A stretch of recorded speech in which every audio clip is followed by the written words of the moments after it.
Do you guys want to learn how to make a delicious empanada recipe? Well, I have one for you. So let's just jump right into this.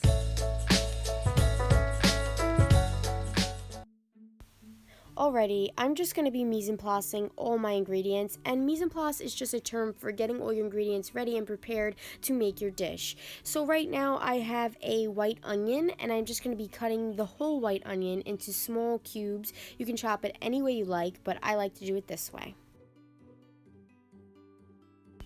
Alright, our next step to our recipe for our empanadas is taking 3 garlic cloves and just kind of smashing them with the back of our knife to release some of the flavors and just mincing it very fine.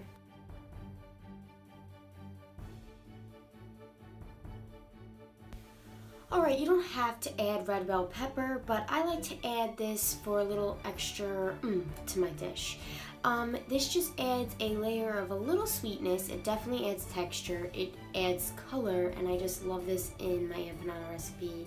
You're just going to take it into strips and then cut them into cubes. Alright, I just want to let you guys know this. If you don't want to add jalapeno into your empanada recipe, it's totally fine. The recipe still comes out the same. It just doesn't have a little bit of a heat factor to it. And I'm only going to be using half because I don't like too much heat. But if you want a lot of heat, then obviously add the full jalapeno.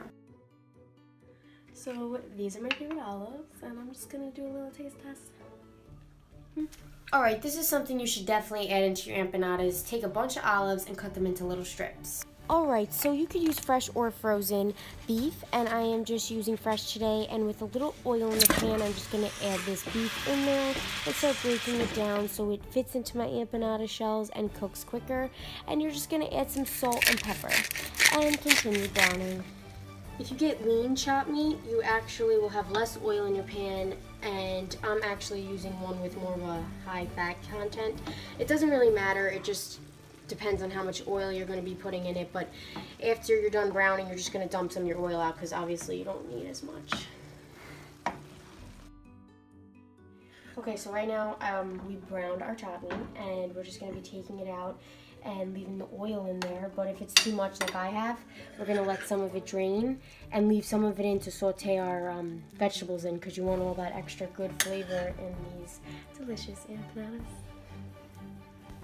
Alright, so since we mise en placed our vegetables before, I am so excited because now we're ready to make these delicious empanadas, and we are just going to be sauteing them until they turn this opaque color. It's basically an off-white, and where the vegetables start to soften, and I just think this looks so beautiful and so delicious. It kind of looks like a fresh pico de gallo, but right now we're just going to be adding some salt and pepper to get the flavor started.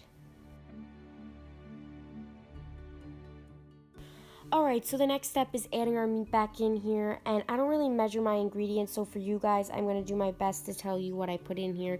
It is about a package worth of sazon. I'm going to say a teaspoon and a half of paprika to warm up your dish, and I'm going to say a tablespoon of garlic salt and some fresh black and white pepper and some salt, and just a little adobo, probably 4 to 5 sprinkles of that. Alright, with a pot or a deep pan, you're just going to add some vegetable oil and let it preheat. Okay, so a lot of people make empanadas in different ways, and the way I like to do it is using a Mexican blended cheese. To me, this just adds more flavor to your empanada because it's got different cheeses and spices in it, and you're just going to put as much as you want. I like mine to be cheesy. And then you're going to take about 2 spoonfuls of your filling into your empanada, because you don't want to overfill them, because then it's the risk of, them popping out in the fryer, and you don't want that. And then you're just going to fold them over. And then, with a fork, you're just going to tightly push down on them, because you don't want the oil to seep in or any of your filling to come out. So that's pretty much it. I'm going to do these to the rest of my empanadas, and then we're going to pop them in the oil, and then they're going to be ready to serve, and they're going to be yummy and delicious. Okay, right now we're going to take our empanadas and carefully place them in the hot oil.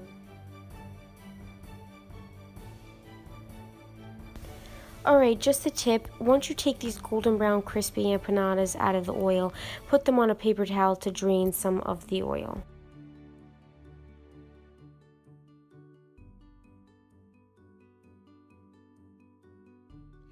Thank you guys so much for watching another episode of Cooking with Ashley. Make sure to subscribe, comment down below, and put the notification bell on if you want to see more episodes with me and making more delicious foods. I just hope you guys enjoyed this recipe, and stay tuned, please. I love you guys. See you next week.